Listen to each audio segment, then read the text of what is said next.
So the war between Russia and Ukraine is still ongoing, and Russia is using thousands of Nepalese citizens to fight. If you don't know Nepal, Nepal is a country between China and India.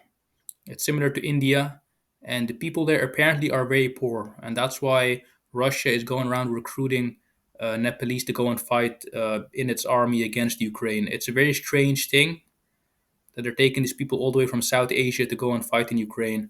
But let's see. Meanwhile, Ukraine's president has signed a new law lowering the age for mobilization for the military from 27 to 25. It will allow Kiev to call up tens of thousands of additional soldiers.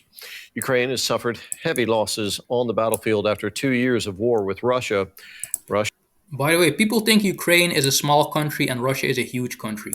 That's not true at all. Ukraine has more than 40 million people, and Russia has about 120 million people. So Ukraine has about one third the population of Russia. So Ukraine is not a small country when it comes to population. Russia is also trying to replenish its forces, but is increasingly looking abroad for its recruits. Thousands of young men from Nepal and South Asia have been lured by Russian recruiters to fight in Ukraine. They're promised an attractive salary and a fast track to Russian citizenship. But the Nepalese fighters are sent to the front line with little or no training. Their hopes for a better life often end in tragedy. DW correspondent Adil Bhatt sent us this report from Nepal's capital, Kathmandu. Suman is at this temple to thank God for saving his life in a war a world away. He suffers from nightmares, deeply traumatized by what he experienced on the front lines in Ukraine. Nobody cares about the dead in Russia. The life of the injured depends upon the seriousness of the wound. If treatment is possible, we rescue them. Otherwise, we are instructed to shoot the seriously injured soldiers where they lay. Suman managed to escape, most others do not. He paid around 3,000 euros to a Russian agent who helped him to flee and get back home. 3,000 euros. So he paid 3,000 euros out of his own pocket to an agent to take him to Russia and enlist him in the army. 3,000 euros. I wonder how much they make per month. Like, how long did it take him to recover this money? I assume they get paid maybe 400 or 500 euro per month. So it'll take him months and months and months to just get his investment back. That's crazy. Now he is burdened with heavy debt. There you go. So he didn't recover his investment. Since his return, he has been jobless. Desperate to find work, he is ready to be a daily wager. Brother, do you have any work? No, we don't have any work for you. It's not a lucky day for him. Nepal's economic situation is grim. Unemployment is high and inflation is soaring. The country depends on remittances sent home by millions who work abroad. Some are ready to take risky options, often lured by false promises of brokers and recruitment agents. In Nepal, hundreds of families worry about the fate of their loved ones who joined the Russian army. They have been out of contact with them for months now. Those confirmed dead, their families struggle to get their dead bodies. The country is gradually turning into a site of loss and despair. Nepal's former foreign minister. Imagine risking your life for money.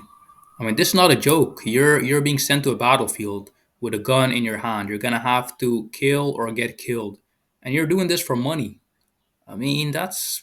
I mean, you're better off working any type of job and just making ends meet than going and doing that.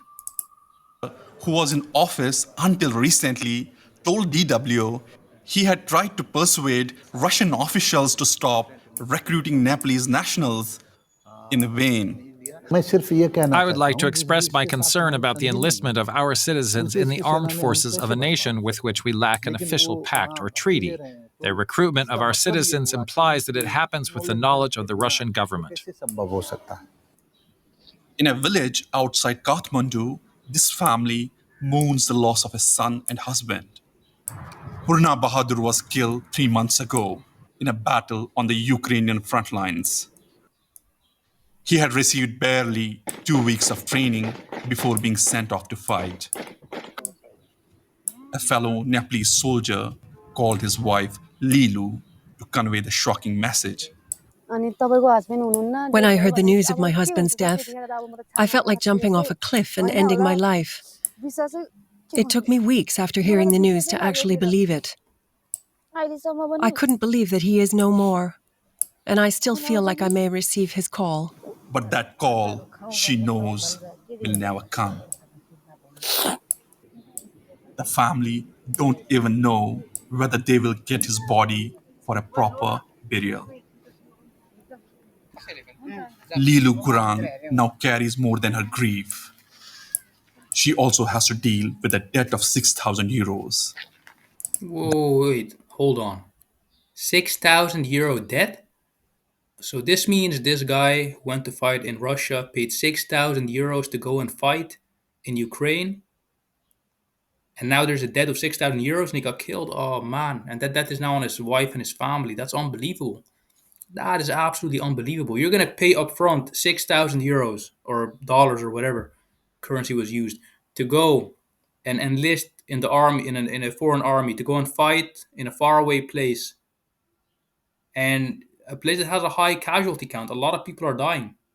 Thousands are dying. So you're risking a lot of money for, and you're risking your life. That's crazy. This is crazy, man. This is materialism. This is materialism. Everybody wants to make money at the expense of their life. That her husband paid an agent to take him to Russia in the first place. Back in This is crazy, guys. This is absolutely crazy. Why is this war even happening? Just to add a piece of land to Russia.